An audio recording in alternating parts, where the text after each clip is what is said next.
नमस्कार साथियों, आईएमए के ऑनलाइन प्लेटफॉर्म पर मैं मुकेश चौधरी आपका स्वागत करता हूं। स्वागत है आज की मैथमेटिक्स की क्लास में। आइए शुरू करते हैं आज के सेशन को, आज की क्लास को। उम्मीद करता हूं आप सभी स्वस्थ होंगे, मस्त होंगे। जैसा कि आपको पता है कि हमारी इस क्लास में, इस सीरीज़ में पीवाईक्यू के चैप्टर वाइज क्वेश्चन चल रहे हैं, जिसमें हमने पहले औसत, अनुपात, समानुपात और एलसीएम एचसीएफ के क्वेश्चन देखे। औसत का चैप्टर अभी चल रहा है। पिछले एग्जामों में कैसे कैसे क्वेश्चंस आए हुए हैं, कैसे कैसे क्वेश्चंस बनते हैं, इन चैप्टर से हम चैप्टर वाइज सारे के सारे चैप्टर यहाँ करेंगे। तो हमारी बात चल रही थी औसत पे, और औसत से संबंधित हमने पीछे 2-3 क्लासेस पढ़ ली हैं, और देखते हैं कि औसत से संबंधित कैसे कैसे क्वेश्चंस एग्जाम में पूछे गए हैं और कैसे कैसे पूछे जा सकते हैं। तो चलिए शुरू करते हैं आज के सेशन को, आज की क्लास को। एक बार सभी विद्यार्थी फटाफट आ जाइए और क्लास को लाइक कर दीजिए, और जो भी नए विद्यार्थी हैं वो चैनल को सब्सक्राइब कर दो, ताकि आगे आने वाली क्लासेस के नोटिफिकेशन आपको मिलते रहें। तो शुरू करते हैं आज की क्लास को, आज के सेशन को। आज का पहला क्वेश्चन देखिए। आज का पहला क्वेश्चन आपकी स्क्रीन पे है। पहला क्वेश्चन क्या कहता है? क्वेश्चन कहता है कि गत 10 मैचों में ए के रनों का औसत स्कोर 42 तथा बी का गत 15 मैचों में रनों का औसत स्कोर 57 है। दोनों के रनों का औसत स्कोर क्या है? बहुत ही सिंपल सा क्वेश्चन है, और पटवार मेन एग्जाम 2016 में पूछा गया प्रश्न है। यहाँ ए और बी दो व्यक्ति हैं। ए ने तो सिर्फ और सिर्फ 10 मैच खेले हैं, और बी ने यहाँ पे कितने खेले हैं? 15 मैच खेले हैं। दोनों का अलग अलग औसत दे रखा है, और हमें इनका कुल औसत बताना है। इनके रनों का कुल औसत क्या है ये आपको बताना है। तो ज़रा ध्यान से सुनिए क्या करता है, क्या कहता है प्रश्न देखिए, और हम कैसे कैलकुलेट करेंगे इसको। प्रश्न ने कहा 10 मैचों में ए के रनों का औसत, तो ए का औसत दे रखा है। ए का औसत कितना दे रखा है? तो ए का औसत दे रखा है 42। तो इसका योग कितना हो जाएगा? तो औसत 42 है, और मैच कितने खेले इसने? 10। तो औसत का संख्या से गुणा कर दो, योग आ गया 420 रन। इसने 10 मैचों में कुल कितने रन बनाए हैं? 420 रन बनाए हैं।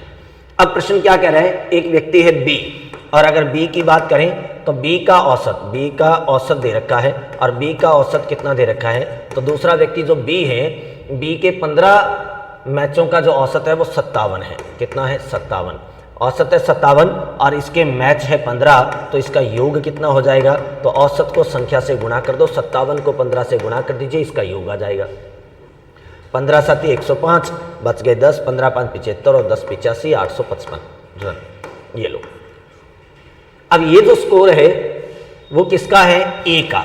ए ने कुल इतने रन बनाए, और ये जो स्कोर है वो किसका है? बी का। बी ने कुल इतने रन बनाए हैं। अब हमें चाहिए औसत, हमें चाहिए इन दोनों का कुल औसत, और कुल औसत पता करना है तो औसत बराबर क्या होता है? राशियों का योग बटा राशियों की संख्या। हमें इनका कुल औसत चाहिए, और कुल औसत बराबर राशियों का योग बटा राशियों की संख्या, यानी sum of value upon sum of numbers. योग किसका? ए और बी दोनों के रनों का योग। योग किसका? ए और बी दोनों के रनों का योग बटा ये व्यक्ति कितने हैं? तो 2। लेकिन हम यहाँ 2 का भाग नहीं देंगे, हमें यहाँ पे क्या करना है? मैचों का औसत बताना है। तो भाग किसका देना है? कुल मैचों का। 10 मैच ये हैं और 15 मैच ये हैं, तो हमें यहाँ 15 और 10 कितने लिखने हैं? 25। बस ये गलती मत कर देना, हमें यहाँ कितने लिखने हैं? 25 लिखने हैं। ये गलती मत कर देना।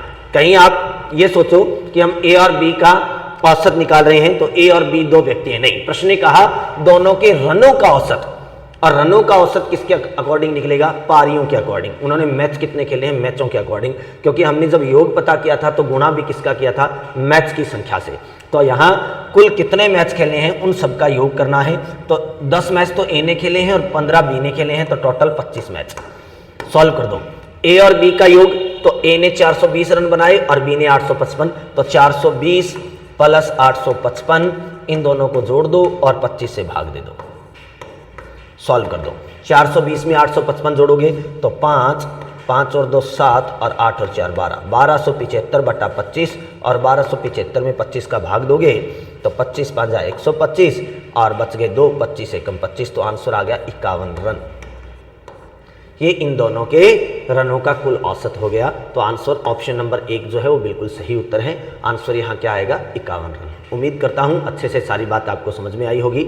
सबसे पहले हमें करना क्या है? ए ने 10 मैच खेले हैं तो उसके 10 मैचों का योग पता करना है। बी ने 15 मैच खेले हैं तो बी के खेले गए 15 मैचों के रनों का योग पता करना है। जैसे ही दोनों का योग आ गया तो दोनों का कुल औसत चाहिए। मैं यहाँ लिख देता हूँ कुल औसत। दोनों का कुल औसत चाहिए तो राशियों का योग बटा राशियों की संख्या, sum of value upon sum of number, तो दोनों के रनों का योग कर दो और दोनों के मैचों का योग कर दो, तो कुल मैच 25 हैं और कुल रन 1275 हैं। औसत निकालोगे तो आंसर कितना आ जाएगा, 51 रन। तो दोनों का कुल जो औसत आएगा वो 51 आएगा। उम्मीद करता हूँ अच्छे से सबको समझ में आई होगी बात। चलो आगे बढ़ते हैं, फटाफट एक बार क्लास को लाइक कर दीजिए, जो नए विद्यार्थी है वो चैनल को सब्सक्राइब कर दो फटाफट, ताकि आगे आने वाली क्लासेस के नोटिफिकेशन मिलते रहे। ये भी क्वेश्चन पटवार मेन एग्जाम 2016 में पूछा गया है। प्रश्न क्या है देखिए, गिनती के सतत 7 अंकों की एक श्रेणी दी हुई है, कॉन्जिक्यूटिव नंबर है और कितने हैं, 7 नंबर्स हैं, लगातार संख्याएं। सतत का मतलब होता है लगातार, तो गिनती की लगातार 7 संख्याएं हैं, काउंटिंग में कॉन्जिक्यूटिव नंबर है, 7 नंबर्स हैं हमारे पास। हमें पता नहीं वो 7 नंबर्स कौन से हैं, 7 संख्याएं कौन सी हैं, लेकिन जो भी 7 संख्याएं हैं वो गिनती की यानी काउंटिंग की लगातार संख्याएं हैं। प्रश्न ने क्या कहा है, उस दी हुई श्रेणी के प्रथम 5 अंकों का औसत n है। पहले 5 अंक हमें पता नहीं है कौन से हैं। सपोज करते हैं कि जो भी 5 अंक हैं स्टार्टिंग के जो भी 5 संख्याएं हैं, पहली संख्या ये, दूसरी ये, तीसरी ये, चौथी ये, पांचवी ये 5 संख्याएं हैं हमारे पास। और प्रश्न ने कहा कि गिनती की इन 5 लगातार 7 संख्याएं थी, लेकिन 7 में से पहली जो 5 संख्याएं हैं उनका औसत n है। अब ये लगातार संख्याएं हैं, ये कॉन्जिक्यूटिव नंबर है, और मैंने आपको बहुत अच्छे से बताया है कि जब भी संख्याएं लगातार होती है, जब भी संख्याएं क्रमागत होती है, जब भी संख्याएं समान अंतराल से चलती हैं, अगर नंबर्स कॉन्जिक्यूटिव होते हैं तो उस कंडीशन में एवरेज जो होगा वो कौन सा होगा, मिडिल टर्म होगी। एवरेज क्या होता है, मिडिल टर्म होती है, मध्य पद होता है, मध्यमान होता है, औसत हमेशा बीच वाली संख्या होती है।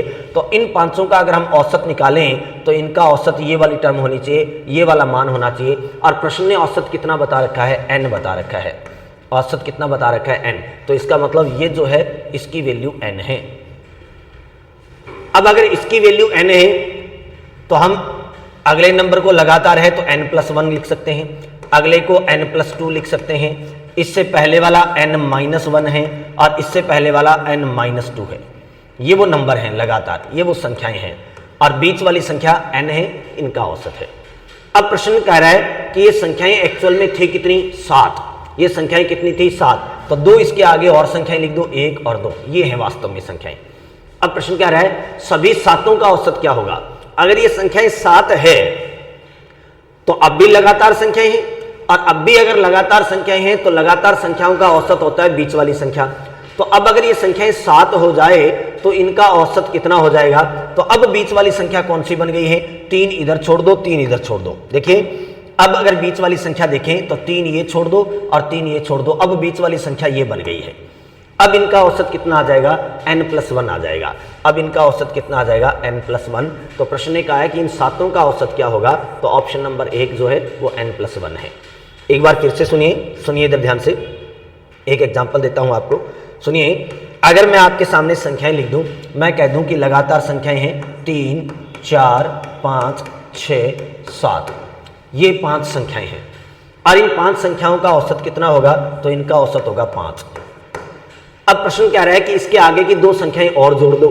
तो पहली संख्या थी 3, दूसरी 4, तीसरी 5, चौथी 6, अगली 7, 2 संख्याएं और जोड़नी है तो एक 8 और 9, इन दोनों को और ऐड कर देते हैं। अब संख्याएं बन गई 7। इनका अगर औसत निकालें तो कितना होगा, तो औसत निकालेंगे तो बीच वाली संख्या, इनके बीच वाली संख्या क्या होगी, 6, तो इनका औसत होगा 6, ये इनका औसत होगा। पहले औसत कितना था, 5, अब औसत कितना हो गया, 6। जैसे ही 2 संख्याओं को और जोड़ा तो 2 संख्याएं लगातार और ऐड करने पर औसत में कितने की वृद्धि हो गई, 1 की। पहले औसत 5 था, अब 6 हो जाएगा। तो यहां भी यही कहा है, 5 संख्याओं का औसत n है और 2 संख्याएं आगे और ऐड कर देंगे तो नया औसत क्या हो जाएगा, तो औसत में 1 की वृद्धि हो जाएगी, नया औसत क्या हो जाएगा, n+1 हो जाएगा। आप सीधा सा ऐसे दिमाग भी लगा सकते हो, सीधी सी अप्रोच ऐसे बता सकते हो कि अगर लगातार 5 संख्याएं ये वाली हो तो औसत 5 आ रहा है, और आगे की 2 संख्याएं इसमें और शामिल कर दें तो औसत इनका 6 बन जाएगा। जैसे ही 2 संख्याएं शामिल की, लगातार संख्याएं, जैसे ही लगातार 2 संख्याएं और शामिल की तो औसत में 1 की वृद्धि हो गई। पहले औसत 5 था, अब औसत 6 हो रहा है, औसत में वृद्धि कितने की है, 1 की है। तो यहां पर भी प्रश्न ने 5 संख्याओं का औसत n बताया है, 2 आगे की और शामिल कर लेंगे तो नया औसत 1 बढ़ जाएगा, तो अब क्या हो जाएगा, n+1 हो जाएगा। और वैसे मैंने यहाँ भी बता दिया है, पहले ये 5 संख्याएं थी, इनका औसत n था तो ये n था। आगे बढ़ेंगे तो n+1, n+2, n+3 ऐसे चलता रहेगा क्योंकि लगातार संख्याएं हैं। अब 2 संख्याएं और आगे ऐड कर दी तो अब औसत जो है वो ये वाली संख्या बन जाएगी और ये है कितनी, n+1 है। तो नया औसत क्या हो जाएगा, n+1 हो जाएगा। उम्मीद करता हूँ अच्छे से सारी बातें समझ में आ गई होगी। चलो आगे बढ़ते हैं, अगला क्वेश्चन। फटाफट एक बार क्लास को लाइक कर दीजिए, जो विद्यार्थी नए हैं वो चैनल को सब्सक्राइब कर दीजिए, फटाफट क्लास को लाइक कर दीजिए। ये भी पटवार मेन एग्जाम 2016 में पूछा गया है और 2011 में भी पूछा गया था, और ये क्वेश्चन तो फर्स्ट ग्रेड में भी पूछा गया है 2018 के आसपास।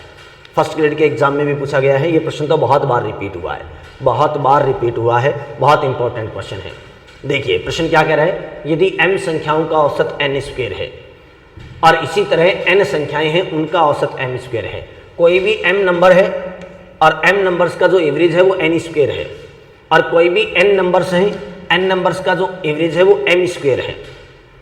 तो क्वेश्चन ने कहा कि m+n संख्याओं का औसत क्या होगा, यानी इन सारी संख्याओं को अगर इकट्ठा कर दिया जाए तो इन सबका इकट्ठा कुल औसत कितना होगा। तो बड़ी सिंपल सी बात है, थोड़ी देर पहले पहला जो क्वेश्चन किया था वही क्वेश्चन है। यूँ मान लीजिए ए के 10 मैचों का औसत दे रखा था, बी के 15 मैचों का औसत दे रखा था। दोनों का अलग अलग हमने योग पता किया, सेपरेटली इंडिविजुअली उनका सम फाइंड किया और लास्ट में सबका टोटल करके टोटल मैचों से डिवाइड कर दिया, सबका योग करके कुल मैचों की संख्या से भाग दे दिया। वही कार्य हम यहाँ करेंगे। संख्याएं हैं m, तो m संख्याओं का औसत, m संख्याएं हैं, m का औसत कितना बताया है, तो m संख्याओं का औसत बताया है n²। औसत भी आपके पास है, संख्याएं भी आपके पास है, तुरंत दोनों का गुणा कर दो, योग आ जाएगा। तो योग कितना आ जाएगा, तो योग m और n² का गुणा करोगे तो m × n², तो आंसर आ जाएगा mn²। m का n² से गुणा करोगे तो आंसर कितना आ जाएगा, mn²। ये इनका योग आ गया mn²।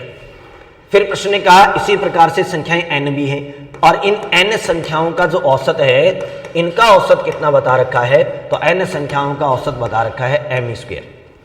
अब इनका भी योग याद कर लो, तो इनका योग कितना हो जाएगा, तो संख्याएं आपको पता है, औसत भी आपको पता है। संख्याएं हैं n और औसत है m², तो n का m² से गुणा करोगे तो आंसर आ जाएगा nm²। क्या आ जाएगा, nm²। अब हमें इनका कुल औसत चाहिए, तो कुल औसत चाहिए, तो कुल औसत पता करने के लिए हम क्या करेंगे, औसत बराबर क्या होता है, राशियों का योग बटा राशियों की संख्या। तो कुल योग बटा कुल संख्या, टोटल सम कितना है और टोटल नंबर्स कितने हैं, तो कुल योग बटा कुल संख्या, राशियों का योग बटा राशियों की संख्या। तो टोटल योग कितना हो रहा है, देखिए कुल योग अगर पता करें यहाँ तो कुल योग कितना हो जाएगा, तो सबका टोटल कर दो। m वाली जो संख्याएं थी उनका योग था mn², तो mn² प्लस n वाली जो संख्याएं थी उनका योग था nm², तो n को m² में जोड़ दो। योग दोनों के योग को जोड़ दो, दोनों के योग को जोड़ोगे तो कुल योग आ जाएगा।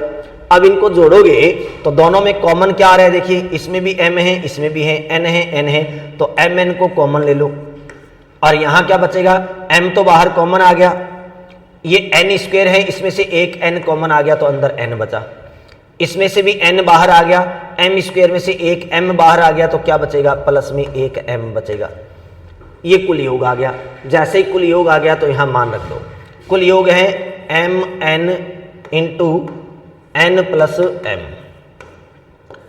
और संख्याएं, कुल संख्याएं कितनी थी, तो m संख्याएं तो ये थी, n संख्याएं ये थी, तो टोटल कितनी संख्याएं होगी। अब इनको दो संख्याएं मत मान लेना, सिंगल सिंगल मत मान लेना, अलग अलग एक एक। कहीं ये मत मान लेना कि m एक ही संख्या है और ये मत मान लेना कि n एक ही संख्या है।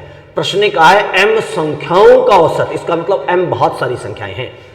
प्रश्न ने कहा n संख्याओं का औसत, इसका मतलब n भी बहुत सारी संख्याएं हैं। तो टोटल संख्याएं कितनी हो जाएगी, और प्रश्न ने यहाँ दे भी रखा है कि m + n संख्याएं हो गई, तो कुल संख्याएं कितनी हो गई, m + n। अब m + n से m + n को काट दो तो औसत क्या बच गया, mn। औसत क्या बच गया, mn। तो नया औसत क्या आ जाएगा, mn आ जाएगा। ऑप्शन नंबर 3 जो है वो बिल्कुल सही उत्तर है। आंसर कितना आ जाएगा, mn। जैसे जैसे प्रश्न ने कहा है वैसे वैसे करना है, तो नया औसत mn आ गया। mn ऑप्शन नंबर 3 जो है वो बिल्कुल सही उत्तर है। तो सबसे पहले m संख्याएं थी, उनका औसत था, तो m संख्याओं का योग याद करोगे तो उत्तर आएगा mn²। n संख्याएं हैं उसका औसत है, तो n संख्याओं का योग याद करोगे तो nm²। टोटल योग पता करोगे तो mn² और nm² को जोड़ोगे तो mn कॉमन आ जाएगा, m + n अंदर आ जाएगा। भाग दोगे m प्लस n से तो m प्लस n से m प्लस n कट जाएगा, mn औसत बच गया, तो नया औसत जो है वो क्या हो जाएगा, इन सब का mn हो जाएगा। उम्मीद करता हूँ अच्छे से सबको समझ में आई होगी बात। नेक्स्ट अगला प्रश्न, अगले प्रश्न की ओर बढ़ते हैं, देखते हैं अगला प्रश्न क्या कहता है। अगला क्वेश्चन देखिए, प्रश्न क्या कह रहा है, 7 संख्याओं का औसत 8 है। हमें पता नहीं है 7 संख्याएं कौन सी है, कोई भी 7 संख्याएं हैं, कोई अननोन नंबर है 7 और उनका जो एवरेज है वो 8 है। और प्रश्न ने कहा उनमें से एक संख्या और जोड़ने पर औसत 9 हो जाता है। कोई भी नया एक और नंबर हमने ऐड कर दिया, महिला सुपरवाइजर में आया हुआ है, वुमेन सुपरवाइजर में, महिला पर्यवेक्षक में कोई भी एक संख्या और हमने जोड़ दी तो औसत 9 हो जाता है। तो जोड़ी गई संख्याएं क्या है, बहुत ही सिंपल सा क्वेश्चन है। संख्याएं हैं 7 संख्याओं का औसत दे रखा है, 7 संख्याओं का औसत कितना दे रखा है, 8। तो तुरंत इनका योग पता कर लो, तुरंत योग पता करोगे तो औसत है 7, औसत है 8 और संख्याएं हैं 7, तो 7 का 8 से गुना कर लो, योग कितना आ जाएगा, 56। तो जो 7 संख्याएं थी उनका औसत 8 था, उनका योग जो है वो 56 होगा। योग कितना हो गया, 56, 56। अब प्रश्न क्या रहा है, एक संख्या और जोड़ दो। एक संख्या और जोड़ देंगे तो 7 तो पहले से है ही, एक और जोड़ देंगे तो अब संख्याएं कितनी हो जाएगी, 8। तो 8 संख्याओं का औसत कितना हो जाएगा, तो संख्याएं हो गई 8 और हमें चाहिए, हमें औसत पद देखना है। तो प्रश्न ने देख दिया है कि अगर एक संख्या हम और जोड़ देंगे तो औसत कितना हो जाएगा, 9 हो जाएगा। तो 8 संख्याओं का औसत कितना हो गया, 9। तो इनका योग कितना हो गया, तो योग पता करने के लिए औसत को संख्या से गुणा कर दो, संख्या है 8, औसत है 9, तो आंसर आ गया 72। ये 8 संख्याओं का औसत है। अब 7 संख्याओं का योग भी आपके पास है 56, 8 संख्याओं का योग भी आपके पास है 72। 8 के योग में से 7 संख्याओं का योग घटा दीजिए। अगर 8 संख्याओं के योग में से 7 संख्याओं को घटाओगे तो एक संख्या आपके पास आ जाएगी, और वो भी कौन सी आएगी, नई जोड़ी गई संख्या, जो बाद में संख्या जोड़ी थी। तो नई संख्या जो जोड़ी थी हमने वो कितनी आ जाएगी, तो 72 माइनस 56, 72 में से 56 घटा दो तो कितना आ जाएगा, 16। आंसर कितना आ जाएगा, 16। ऑप्शन नंबर 2 ये आपका सही उत्तर है। आंसर कितना आ जाएगा, 16। कर लोगे। और इस क्वेश्चन को तो इतना लंबा चौड़ा ऐसे लिख के करने की जरूरत ही नहीं थी। स्टार्टिंग में संख्याएं 7 थी, औसत 8 था, तुरंत गुणा करो 56। बाद में संख्याएं एक और आ गई तो 8 हो गई और औसत 9 हो गया, तो योग हो गया 72। सीधा दोनों को घटा लो, ये 8 संख्याओं का योग है, ये 7 का योग है। तो नई संख्या जो हमें पता करनी है, जो हमने जोड़ी थी, वो क्या हो जाएगी, 72 में से 56 घटाओगे तो आंसर आ जाएगा 16। यहाँ तो एक और अप्रोच बताई थी, बाद में कुल व्यक्ति, तो बाद में कुल संख्या, पहले संख्या थी 7, एक और आ गई तो बाद में कुल व्यक्ति 9, यानी बाद में कुल संख्या 9। घटाया बड़ा औसत, औसत में कितने की वृद्धि हुई, 1 की, प्लस पुराना औसत, पहले औसत कितना था, 8। सॉल्व कर लो, 9 एकम 9 प्लस 8, बाद में कुल, सॉरी 8 ही था ना, पहले 7 व्यक्ति थे, पहले 7 ही संख्याएं थी और बाद में एक और आ गई तो संख्या होगी 8। तो 8 एकम 8 प्लस 9, सॉरी 8 एकम 8 प्लस 8, तो 8 में 8 को जोड़ दो तो 8 प्लस 8, आंसर कितना आ गया, 16।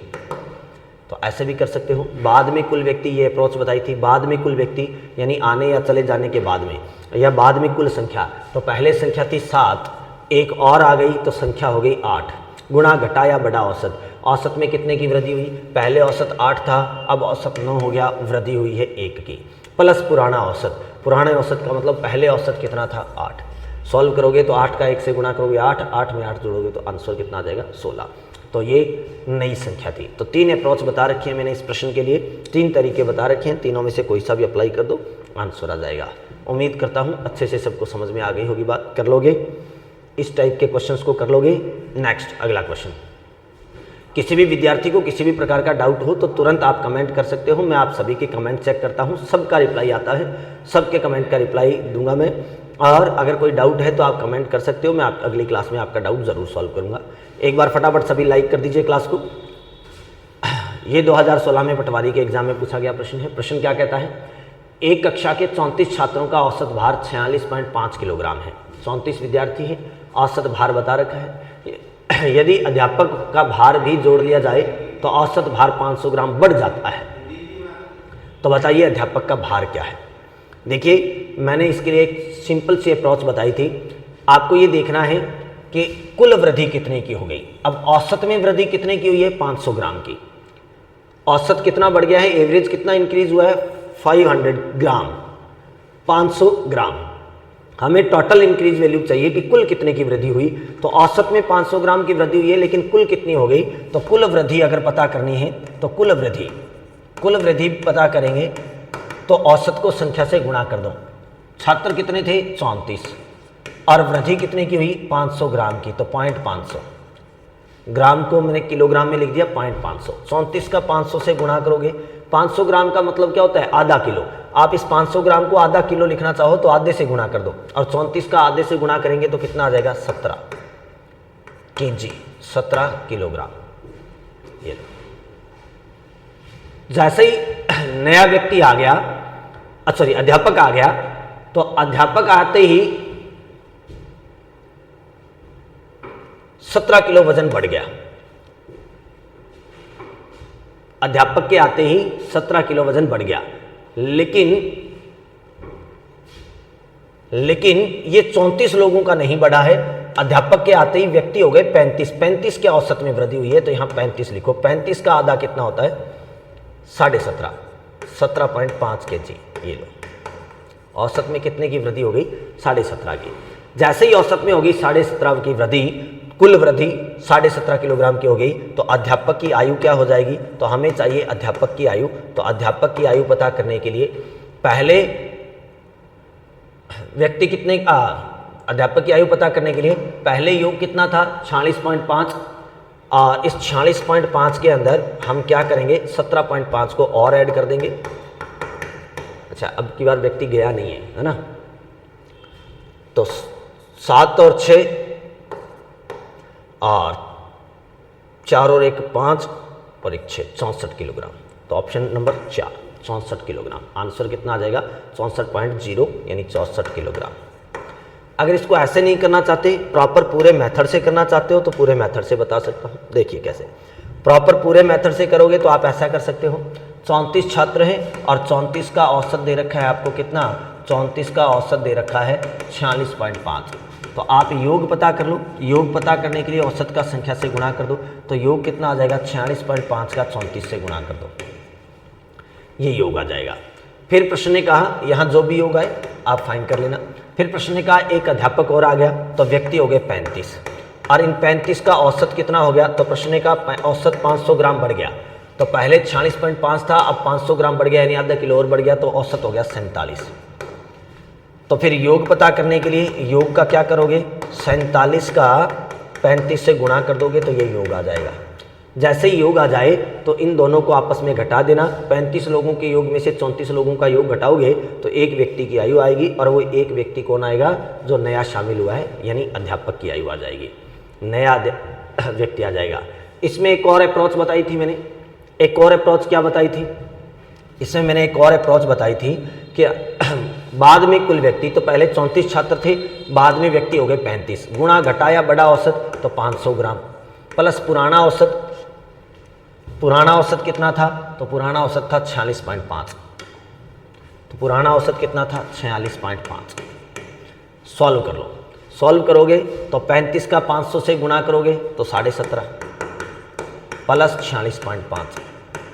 सॉल्व करोगे तो आंसर कितना आ जाएगा, 5 और 5 10, 6 और 6 12, 13 और 14, बच गया 1, और 4 और 1 5 और 1 6, 64 kg। ये नए व्यक्ति का योगदान। तो मैंने आपको ये भी अप्रोच बताई थी, तो यहाँ 3 अप्रोच अप्लाई कर सकते हो। तीसरी अप्रोच ये है, एक तो डायरेक्ट पूरा मेथड से ये कर सकते हो, एक डायरेक्ट ऐसा कर सकते हो, और एक जो अभी अप्रोच बताई है बाद में कुल व्यक्ति गुणा घटाया बड़ा औसत प्लस पुराना औसत, इससे भी कर सकते हो। अब भी आंसर आ जाएगा। तीनों में से जो तरीका आपको अच्छा लगे उस तरीके से प्रश्न की कैलकुलेशन कर सकते हो। नेक्स्ट अगला क्वेश्चन। अगला प्रश्न देखिए, ये भी पटवारी के एग्जाम में पूछा गया प्रश्न है। प्रश्न क्या कहता है, ध्यान से सुनिए। प्रश्न क्या कहता है, 3 वर्ष पहले, आज से 3 वर्ष पहले की बात चल रही है, 3 वर्ष पहले ए तथा बी की औसत आयु 18 वर्ष थी। बात चल रही है 3 वर्ष पहले की। सी के साथ मिलने पर औसत आयु 22 वर्ष हो जाती है। 22 वर्ष हो जाती है, इसका मतलब वर्तमान की बात चल रही है। तो सी की वर्तमान आयु क्या है, देखिए सी की हमें वर्तमान आयु बतानी है। ध्यान से देखिए, बात चल रही है आज से 3 वर्ष पहले की। तो 3 वर्ष पहले की बात करते हैं। 3 वर्ष पहले ए तथा बी की औसत आयु, तो व्यक्ति कितने हैं 2, और 2 व्यक्तियों का औसत दे रखा है, 2 व्यक्तियों का औसत, और औसत कितना दे रखा है प्रश्न वाले ने, औसत दे रखा है 18। औसत आपके पास है, संख्या आपके पास है, तो इनका योग पता कर लो, इन दोनों का योग कितना हो जाएगा, तो औसत है 18 और व्यक्ति है 2, तो कितना हो जाएगा 36 वर्ष। ए और बी की जो आयु का योग आ गया वो कितना आ गया 36 वर्ष। और ये योग कब का आया है, आज से 3 साल पहले का। प्रश्न ने कहा है आज से 3 वर्ष पहले ए और बी 2 व्यक्ति थे, इन दोनों का औसत था 18, व्यक्ति हैं 2, औसत है 18, तो योग कितना हो जाएगा, तो औसत को संख्या से गुणा कर देंगे, 18 को 2 से गुणा कर देंगे तो योग आ जाएगा 36। ये इन दोनों व्यक्तियों की आयु का योग है। लेकिन ये योग है कब का, आज से 3 साल पहले का। और यहाँ बात कब की चल रही है, वर्तमान की, तो हमें योग भी कब का ज्ञात करना पड़ेगा, वर्तमान का ही ज्ञात करना पड़ेगा। तो हमें चाहिए वर्तमान योग, तो हम वर्तमान अगर योग पता करना चाहते हैं तो वर्तमान योग इनका कितना हो जाएगा, तो देखिए वर्तमान योग 3 साल पहले इनका योग था 36, और इन 3 सालों में ये दोनों व्यक्ति, कौन दोनों, ए और बी, इन 3 सालों में ये दोनों व्यक्ति 3-3 साल और बढ़ जाएंगे, दोनों के दोनों आदमी 3-3 साल बढ़ेंगे। तो अगर दोनों व्यक्ति 3-3 साल और बढ़ जाएंगे तो ए के कारण भी 3 साल की वृद्धि और बी के कारण भी 3 साल की वृद्धि हो जाएगी। तो वर्तमान में योग कितना हो जाएगा, टोटल 6 साल और बढ़ जाएंगे। 6 साल क्यों बढ़े, ए के भी 3 साल और बी के भी 3 साल, क्योंकि दोनों आदमी 3-3 साल बढ़ेंगे। तो कुल योग कितना हो जाएगा, तो 36 और 6 42 वर्ष। कुल योग कितना हो गया, 42 वर्ष। और ये योग कब का आ गया, वर्तमान का। वर्तमान में ये दोनों आदमी 42 साल के हैं। कितने वर्ष के हैं, 42 साल के।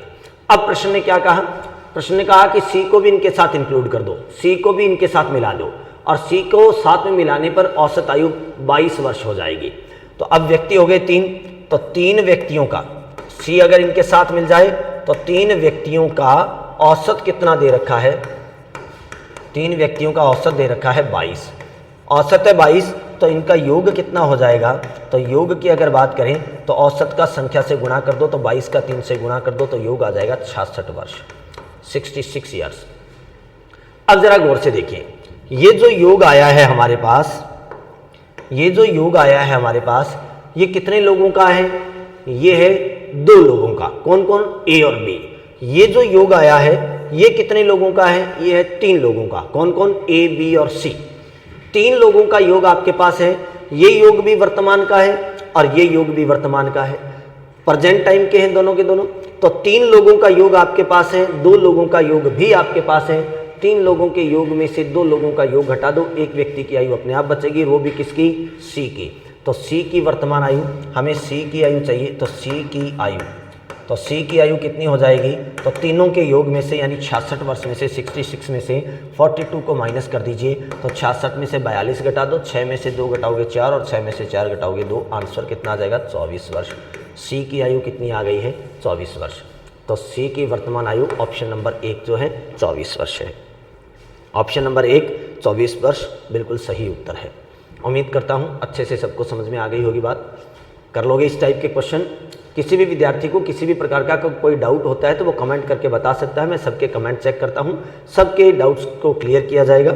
और जो विद्यार्थी अभी तक नए हैं, जिन्होंने चैनल को सब्सक्राइब नहीं किया है वो सब्सक्राइब कर दो, जिन्होंने क्लास को लाइक नहीं किया है वो फटाफट क्लास को लाइक कर दीजिए। चलो आगे बढ़ते हैं। अगला क्वेश्चन ये रीट 11 में पूछा गया है और सन 2021 में पूछा हुआ प्रश्न है। प्रश्न क्या है जरा गौर से देखिए, ध्यान से देखिए।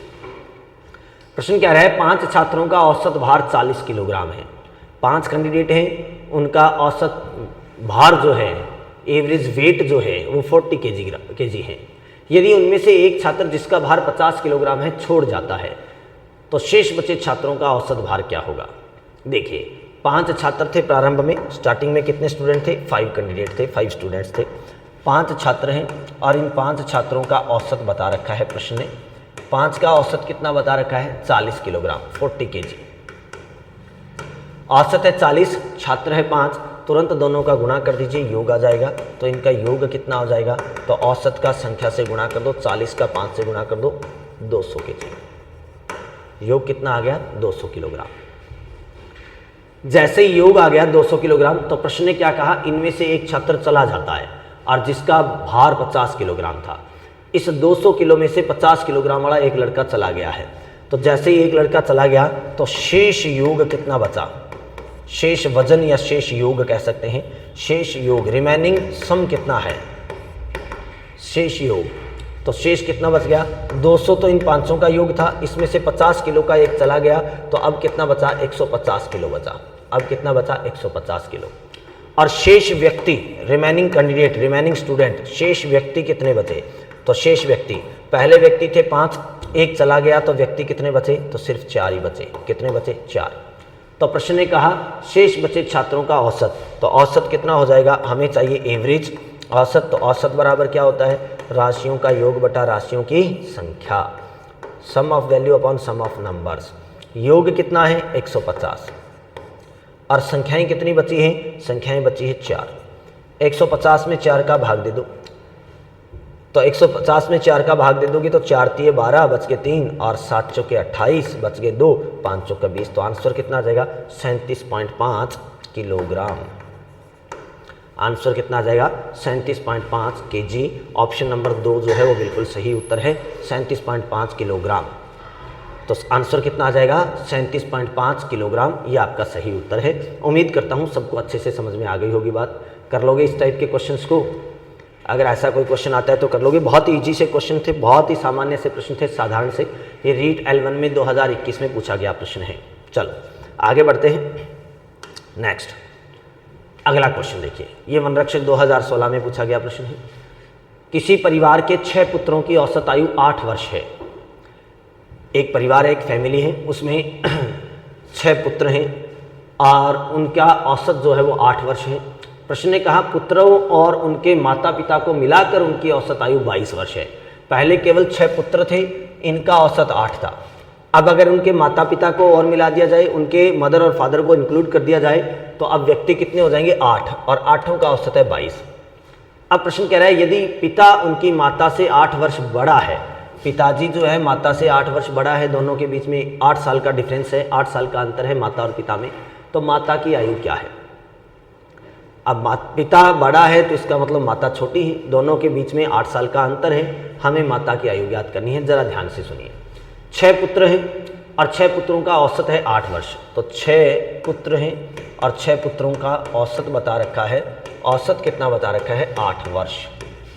औसत है 8 और पुत्रों की संख्या है 6, तो तुरंत दोनों का गुणा कर दीजिए, योग आ जाएगा। तो इन 6 पुत्रों की आयु का योग कितना आ जाएगा, तो 6 का 8 से गुणा करोगे तो 48 वर्ष। इनका योग कितना आ गया है, 48 वर्ष आ गया है। अब प्रश्न ने क्या कहा, अगर उनकी माता पिता की आयु को भी शामिल कर लें, उनके मदर और फादर को भी इंक्लूड कर दें, शामिल कर लें, तो फिर व्यक्ति कितने हो जाएंगे, 6 तो पहले से थे, 2 और आ गए तो कितने हो गए, 8। तो 8 का औसत कितना हो जाएगा, तो 8 का औसत, तो प्रश्न ने कहा औसत हो जाएगा 22, तो औसत हो जाएगा 22। तो तुरंत योग पता कर लो, इनका 8 का योग कितना हो जाएगा, तो 8 का योग कितना हो जाएगा, तो 22 औसत है, 8 व्यक्ति हैं, तो 22 का 8 से गुणा कर लो, 8 दूनी 16 और 8 दूनी 16 और 1 17, 176 वर्ष योग हो गया, 176 वर्ष। अब जरा गौर से देखिए, हमारे पास ये जो योग आया है, ये जो योग आया है ये कितने लोगों का है, 8 का, और ये जो योग है ये कितने लोगों का है, 6 का। हमारे पास 8 लोगों का योग भी है और 6 का योग भी है। 6 तो सिर्फ है पुत्र, और ये 8 में पुत्र भी है और माता पिता भी हैं, तो ये पुत्रों का और माता पिता का सबका इकट्ठा योग है। अगर पुत्रों और माता पिता के इकट्ठे योग में से पुत्रों के योग को घटा दें तो किसकी आयु बचेगी, माता और पिता का योग बचेगा। तो 8 लोगों के योग में से अगर हम 6 लोग यानी 6 पुत्रों को घटा दें तो सिर्फ माता और पिता का योग बचेगा। तो यहाँ माता और पिता का योग कितना बचेगा, तो माता प्लस पिता, या पिता प्लस माता कह दो, एक ही बात है, पिता प्लस माता। पिता और माता का जो योग बचेगा वो कितना बचेगा, तो 176 ये 8 लोगों का योग है और 48 ये 6 लोगों का योग है। 176 में से 48 को घटा दो तो 16 में से 8 घटाओगे तो 8, और इधर बचेंगे 16, 16 में से 4 घटाओगे तो 12, 128 वर्ष। ये माता और पिता की आयु का योग आ गया। हमें यहाँ से ये पता चल गया कि माता और पिता की आयु का जो योग है वो 128 वर्ष है। और प्रश्न ने कहा कि पिताजी जो है वो माता से 8 साल बड़े हैं, इसका मतलब माता और पिता की आयु का अंतर भी दे रखा है। तो माता और पिता की आयु का अंतर दे रखा है, यानी पिता माइनस माता, पिता बड़ा है तो पिता में से माता को माइनस करेंगे तो अंतर आना चाहिए 8 वर्ष का। अब अगर आपको याद है तो मैंने अनुपात समानुपात में भी ये कंसेप्ट बताया था और एक बार पहले नंबर सिस्टम में भी ये कंसेप्ट बताया था। क्या कंसेप्ट बताया था कि अगर किन्हीं दो संख्याओं का योग भी आपके पास हो और दो संख्याओं का अंतर भी आपके पास हो तो दोनों को जोड़ के 2 का भाग लगा दो, बड़ी संख्या आ जाती है, दोनों को घटा के 2 का भाग लगा दो, छोटी संख्या आ जाती है। हमें माता पिता का योग भी मिल गया और माता पिता की आयु का अंतर भी मिल गया। अब इनमें से पिता बड़ा है और माता छोटी है। अगर पिता की आयु चाहिए तो योग और अंतर को जोड़ के 2 का भाग लगा दो, और अगर माता की आयु चाहिए तो योग और अंतर को घटा के 2 का भाग लगा दो। ऐसा कंसेप्ट मैंने आपको बताया था कि अगर a प्लस बी भी आपको दे रखा हो, a माइनस बी भी आपको दे रखा हो, तो हमें a फाइंड करने के लिए हम क्या करेंगे, इन दोनों को योग और अंतर को जोड़ के 2 का भाग लगा देंगे और b फाइंड करने के लिए इन दोनों को घटा के 2 का भाग लगा देंगे। अगर दोनों को जोड़ के 2 का भाग लगा देंगे तो बड़ी संख्या आती है और दोनों को घटा के 2 का भाग लगाएंगे तो छोटी संख्या आती है। तो यहाँ पर भी यही कंसेप्ट अप्लाई होता है। माता और पिता की आयु का योग आपके पास है, माता और पिता की आयु का अंतर भी आपके पास है। अगर यहाँ से कैलकुलेशन करना चाहो, आपको चाहिए पिताजी की आयु, तो पिता की आयु पता करने के लिए क्या करोगे, दोनों को जोड़ के 2 का भाग लगा दोगे। 128 योग है और 8 अंतर है, दोनों को जोड़ के 2 का भाग लगा दो। 128 में 8 जोड़ दीजिए तो कितना बनेगा, 136 बटा 2, 6 दूनी 12 और 8 दूनी 16, 68 वर्ष। ये पिताजी की आयु आ गई। ये किसकी आ गई, पिताजी की। अगर आपको माता की आयु चाहिए तो माता की आयु ज्ञात करने के लिए हम क्या करेंगे, दोनों को घटा के 2 का भाग लगा देंगे, माइनस कर दो। 128 माइनस 8 बटा 2, 128 में से 8 घटाओगे तो 120 बटा 2 और 120 में 2 का भाग लगाओगे तो 60 वर्ष। ये माता की आयु आ गई। अब प्रश्न वाले ने किसकी आयु पूछी है, चाहे प्रश्न वाला माता की आयु पूछ ले तो भी बता देंगे, पिता की आयु पूछेगा तो भी बता देंगे। प्रश्न ने कहा दोनों का अंतर 8 का होना चाहिए, पिताजी 8 साल बड़ा होना चाहिए, तो देख लो माता 60 की है और पिताजी 68 के हैं, 8 साल बड़े हैं। प्रश्न ने कहा दोनों का योग जो है वो 176 आना चाहिए, तो 68 और 60 को जोड़ लो, सॉरी माता और पिता का योग जो है 128 आना चाहिए, 128, तो 68 और 60 को जोड़ लो, माता और पिता का योग जो है वो 128 बनेगा, तो बिल्कुल 128 बन रहा है। अब प्रश्न ने किसकी आयु पूछी है, ये देखिए, तो प्रश्न ने पूछा है माता की आयु। प्रश्न ने क्या पूछा है, माता की आयु। तो माता की आयु बतानी है तो 60 वर्ष, ऑप्शन नंबर 3 जो है वो बिल्कुल सही उत्तर है। अगर यहाँ पिताजी की आयु पूछता तो हम आंसर देते 68 वर्ष। ठीक है, उम्मीद करता हूँ अच्छे से सबको समझ में आ गई होगी बात। नेक्स्ट, अगला प्रश्न। अगला क्वेश्चन देखिए क्या कहता है। नेक्स्ट क्वेश्चन, 3 संख्याओं का औसत 40 है, यदि उनमें से 2 संख्याओं का औसत 38 है तो तीसरी संख्या क्या होगी। बहुत ही सिंपल सा क्वेश्चन है, सीधी सी अप्रोच अप्लाई कर सकते हो आप इसमें। तो कैसे, 3 संख्याएं हैं और तीनों का औसत कितना है 40, तो औसत है 40, संख्याएं हैं 3 तो 120, योग कितना हो जाएगा 120। इनमें से 2 संख्याओं का औसत, संख्याएं हैं 2 और औसत है 38, तो योग कितना हो जाएगा, तो 8 दूनी 16 और 3 दूनी 6 और 1 7, 76।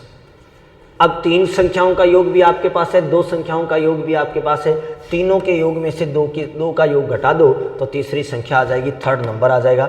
120 में से 76 को माइनस कर दीजिए तो कितना आ जाएगा, 20 20 40 और 4 44, कितना आ गया 44। तो ऑप्शन नंबर 4 आंसर आ गया 44 वर्ष। ये तीसरी संख्या है। पूरा लंबा चौड़ा लिख के कंप्लीट करने की आवश्यकता नहीं है, आप डायरेक्ट इतने से काम चला सकते हो। 3 संख्याओं का औसत है, इतना मैंने आपको सिखा दिया है कि औसत को संख्या से गुणा करते हैं तो तुरंत योग आता है। संख्याएं 3 हैं, औसत है 40, तो योग आ जाएगा 120। संख्याएं हैं 2, औसत है 38, दोनों का गुणा करोगे योग आ जाएगा 76। 3 के योग में से 2 का योग घटाओगे तो एक नई संख्या आ जाएगी, और वो नई संख्या कितनी हो जाएगी, 44 ईयर्स, सॉरी वर्ष नहीं है संख्या है, तो 44 नई संख्या क्या हो जाएगी 44। ऑप्शन नंबर 4 जो है वो बिल्कुल सही उत्तर है। उम्मीद करता हूँ अच्छे से सबको समझ में आई होगी बात। कर लोगे इस टाइप के क्वेश्चन, और ये रीट L1 में शिफ्ट 1 में 2022 में पूछा हुआ प्रश्न है। ये रीट L1 में पूछा गया प्रश्न है। उम्मीद करता हूँ सारी बातें बहुत अच्छे से समझ में आ रही होगी।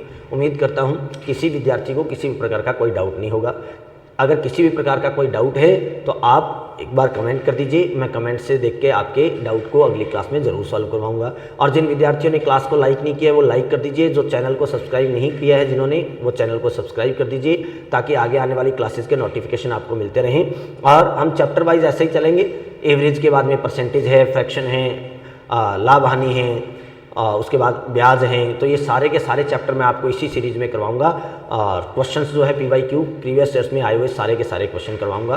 तो उम्मीद करता हूँ आज का सेशन, आज की क्लास आपके लिए अच्छी रही होगी, अच्छे से सारी बात आपको समझ में आई होगी। तो मिलते हैं अगली क्लास में, तब तक के लिए धन्यवाद, नमस्कार, जय हिंद, जय भारत।